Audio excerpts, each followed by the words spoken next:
नमस्कार दोस्तों, स्वागत है आपका पीशेष बाबा में। सबसे पहले आप सभी को नव वर्ष की हार्दिक शुभकामनाएं, हार्दिक बधाइयाँ।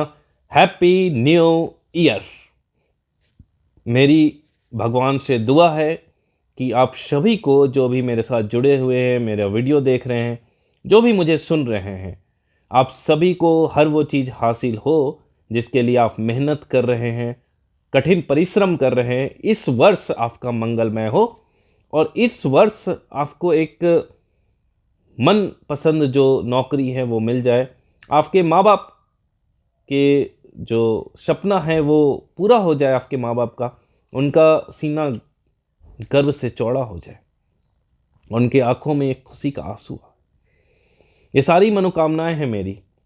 कुछ दिन से मैं वीडियो बहुत दिनों से नहीं बना रहा था, उसमें आप लोगों का बार बार मैसेज कमेंट भी आ रहा था। तो देखिए, जिस तरह आप लड़ रहे थे, मैं भी 3-4 समस्याओं से घिरा हुआ था और लड़ रहा था, और लड़ाई जारी रहेगी।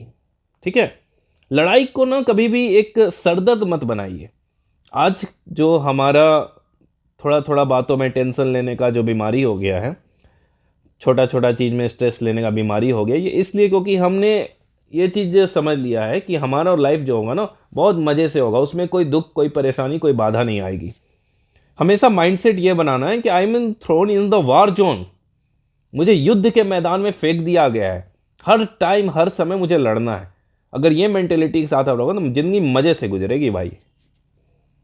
इस सोचना ही नहीं कि हाँ भैया आराम कर लेंगे, ये नौकरी मिल गया उसके बाद आराम जिंदगी है। हाँ, नौकरी मिल गया, ठीक है, दाना पानी की व्यवस्था ठीक हो गया, उसके बाद मैं कुछ और सोचूंगा, कुछ और इधर देखूंगा उधर देखूंगा। दिमाग से ये कभी नहीं दिमाग में रखना है कि युद्ध खत्म हो गया। युद्ध आपके ज़िंदगी के साथ ही ख़त्म होता है। युद्ध आपके ज़िंदगी जब शुरू होता है तो युद्ध प्रारंभ होता है, और ज़िंदगी जब ख़त्म होता है तो युद्ध ख़त्म होता है। इसीलिए कभी ये नहीं सोचना है कि हमारा युद्ध ख़त्म हो जाएगा तो कल ये हो जाएगा तो कल वो हो जाएगा। एक वॉरियर का, एक योद्धा का माइंडसेट के साथ आपको जीना है और आगे बढ़ना है, और यही आपको सोचना है इस न्यू ईयर में कि हमें ये करना है। निगेटिविटी तो चारों तरफ है, जैसा कि आप देख सकते हैं।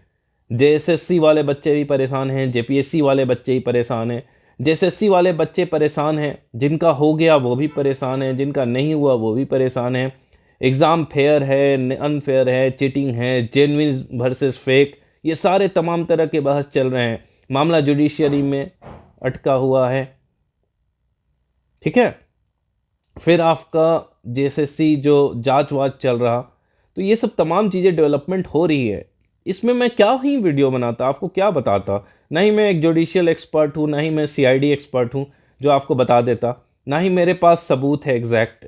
ठीक है, अगर मेरे हाथ में सबूत रहता तो मैं सीना ठोक के बोलता कि हाँ भैया एग्ज़ाम रद्द होगा, ये सब सबूत है। लो, मेरे पास सबूत नहीं है, क्लियर कट। मेरे पास वही सबूत है जो लोगों ने बताया है। ठीक है, तो जब तक मेरे पास एग्जैक्टली सबूत नहीं होते तो मैं कैसे बोल सकूँ ये होगा वो नहीं होगा। ठीक है, तो इसे आप जुडिशरी के हाथ पे छोड़ दीजिए। आपका काम है कर्मण्येवाधिकारस्तु मा फलेषु कदाचन। कर्म कीजिए, आप घर में बैठे मत रहिए। अगर आपके पास सबूत है तो जितने भी सबूत है उसे पेश कीजिए कोर्ट के पास, लॉयर को दीजिए। ठीक है, तो अगर उसमें प्रॉब्लम हुआ है, सेटिंग हुआ है, चोरी हुआ है, तो ऑब्वियसली उस पर न्यायालय हस्तक्षेप करेगा, एग्जामिनेशन कैंसिल होगा। ठीक है, तो आपस में लड़ाई मत कीजिए। लड़ाई का स्तर भी आप लोग बहुत ज़्यादा गिराते जा रहे हैं। ठीक है, बहुत ग्रुप में मैं देखता हूँ कि गाली गलौज शुरू हो गया है, छोटे छोटे बात पे, जेन्युइन वर्सेस फेक पे। टीचर तक को गाली दिया जा रहा है। कल उसी टीचर का आप टेस्ट सीरीज ले रहे थे, उसी टीचर से पढ़ाई कर रहे थे, आज उसे गाली दे रहे हैं। ठीक है, हो सकता है जो आपको पसंद है वो उस आदमी को पसंद नहीं है। हम दोनों में मतभेद हो सकता है, लेकिन मनभेद नहीं होना चाहिए। यू कैन क्रिटिसाइज मी, मेरी पॉलिसी को आप क्रिटिसाइज कर सकते हो, लेकिन आप मुझे गाली नहीं दे सकते हो ना डायरेक्टली। तो ये चीज़ आपको समझना चाहिए, ये एक बेसिक ह्यूमन बीइंग की क्वालिटी है।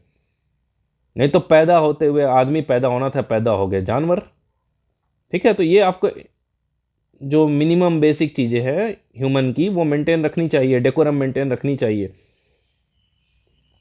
ठीक है, आप पढ़े लिखे हैं ना, तो आपके बोलने का तरीका, लहजा, सब कुछ उस तरह का होना चाहिए। अरे तू क्या कर लेगा रे, ई क्या कर लेगा रे, फिर बीच में गाली गलौज, ये है वो है, इस तरह का। चलिए, लड़ाई होनी चाहिए, अब लड़ाई पहले का ज़माना तो है नहीं कि तलवार और बंदूक वाली है, सब लड़ाई यहाँ से शुरू होती है और यहीं ख़त्म होती है। तो आप सबूत पेश कीजिए, कोर्ट को जितना हो गया वो डिसीजन लेगी, वो जजमेंट देगी।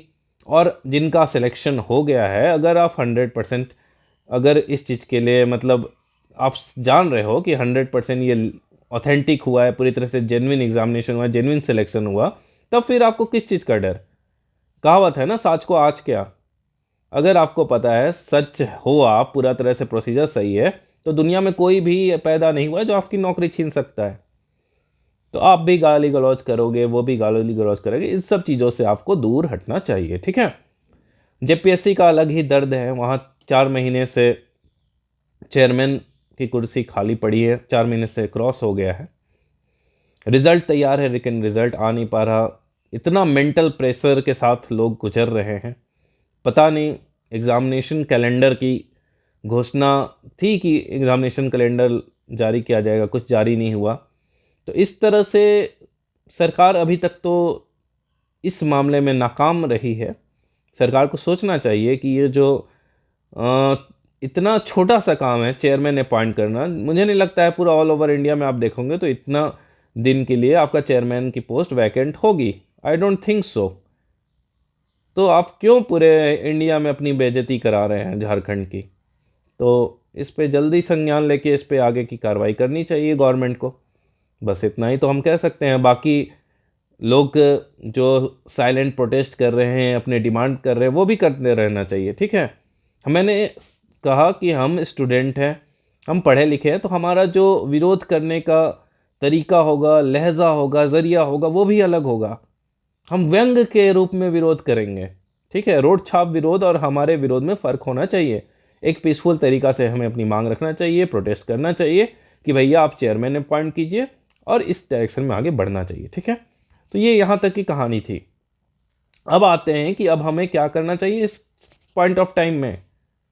तो देखिए, अभी सबसे बड़ा जो है ना कि यहाँ के लोगों में एक एनर्जी की कमी है, एक ऊर्जा की कमी है। हर कोई डिमोटिवेट हो गया है, स्ट्रेसफुल हो गया है, समझ में नहीं आ रहा आगे कैसे निकले। तो आज मैं उसका आपको रास्ता बताऊंगा।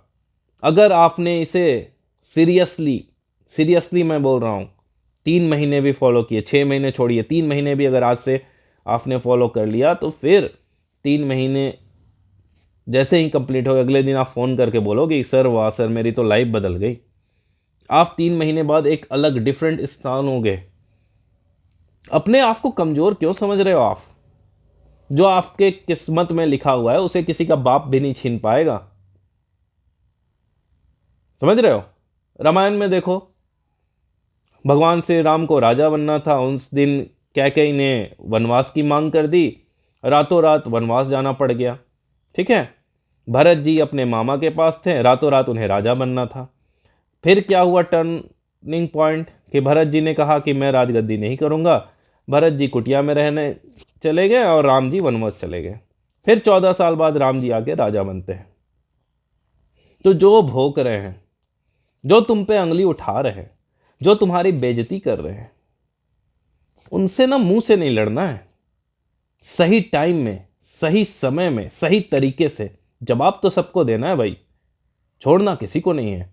लेकिन अभी घूट पियो, जो बोल रहे हैं ना, बोलो और बोलो और बोलो और बोलो, और इस घूट को पी पी के मजबूत बनना है। एक मोटिवेशन की तरह उसे अस्त्र शस्त्र बनाना है और अपने आप में वो परिवर्तन लाना है। लोगों को दिखाना है कि हाँ, I am a different person. और अगर आपने पूरी जियो जान लगा के अगर ये काम कर दिया, सच में आप बहुत कुछ चेंजेस लाओगे। सबसे बड़ा अभी दिक्कत जो है आपके अंदर, आपको पता ही नहीं चल रहा सुबह से शाम कैसे हो जा रहा। सुबह आप उठते हो, मोबाइल चलाते, आधा 1 घंटा मोबाइल चलाओगे, फिर उठोगे, फिर ब्रश करोगे, फिर नाश्ता, फिर सो जाना, फिर दोपहर में मूवी देखना, फिर रात में, इस तरह का चल रहा है। तो ये साइकिल, आप बोल रहे हो सर कुछ नया नहीं हो रहा। नया तब ना होगा जब आप नया करोगे। तो इस साइकिल को आपको तोड़ना पड़ेगा, इस चक्र को आपको तोड़ना पड़ेगा, तब आपके जीवन में कुछ अच्छा होगा, कुछ नया होगा। तो आज मैं इस चक्र को तोड़ने, इस चक्रव्यूह से कैसे निकलना है वो आपको बता रहा हूँ। अगर आपका कुछ अभी एग्जामिनेशन है तो उसमें लगिए। नहीं एग्जामिनेशन तो आपको 2 चीज़ें करनी है। अगर दूर दूर तक अभी कोई एग्जामिनेशन, 2 चीज़ आप कीजिए। पहला, कमाई का जरिया ढूंढिए। भले ही 5,000 आए, 7,000 आए, कुछ भी आए, 10,000 आए, कमाई का जरिया ढूंढिए। घर वाले पे बोझ मत बनिए। ये मैं बस घर वाले पे बोझ बनने की बात नहीं कर रहा हूँ, अपने मन पे भी आप बोझ बन रहे हैं। अगर आपके पास कमाई का जरिया नहीं है तो आप हमेशा टेंशन में रहोगे, कभी भी बाहर नहीं निकल पाओगे। तो सबसे पहले आपको छोटा मोटा 2 घंटा, 4 घंटा, 3 घंटा का कोई पार्ट टाइम जॉब खरीदना है वो खरीदे तो आजकल सरकारी नौकरी जा रहे हैं। हाँ, जॉब लेना है आपको, और जिससे आपका जो है ज़िंदगी ठीक ठाक से चले जाए। ठीक है। दूसरा, दुनिया में किसी को पता नहीं चलना चाहिए कि आप करना क्या चाह रहे हो। ठीक है। क्या कर रहे भैया? हाँ, ट्यूशन पढ़ा के ज़िंदगी गुजार रहे हैं।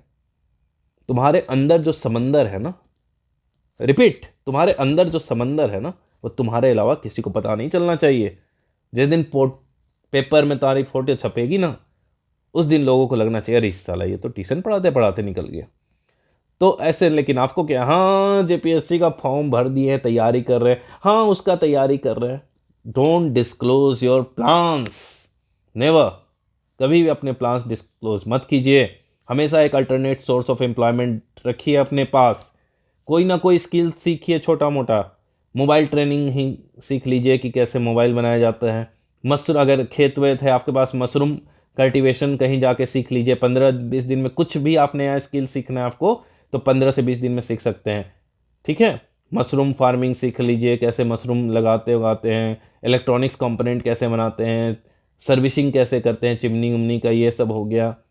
ठीक है। या फिर टेक्निकल में आप सीख लीजिए कि पावर पॉइंट हमें कैसे काम करना है, एक्सेल में काम कैसे करना है, डाटा एंट्री कैसे करना है, ताकि आपका छोटा मोटा जो 5-6 घंटा का जॉब सिक्योर हो जाए। इससे आपको कॉन्फिडेंस मिलेगा। तो ये आपको करना है।